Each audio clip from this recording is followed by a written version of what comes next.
Halaman Forums akan memaparkan kesemua forum yang terkandung di dalam Frog VLE. Forum yang terpapar adalah forum yang diberi hak untuk dipaparkan kepada pengguna tersebut.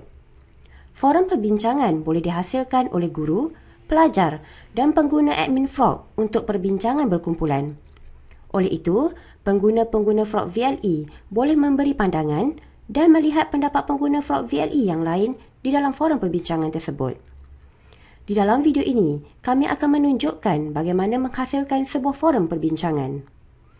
Untuk mengakses halaman forum, anda perlu klik pada ikon Quick Launch. Apabila paparan Quick Launch terbuka, klik pada aplikasi Forum. Sebaik sahaja anda klik pada forum, anda akan dapat melihat butang Create Topic.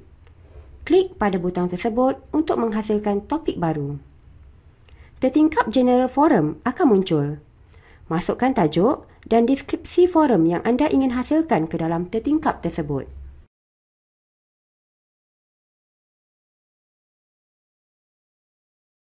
Klik pada kotak semak Sticky Topic untuk memastikan forum anda berada di senarai teratas forum.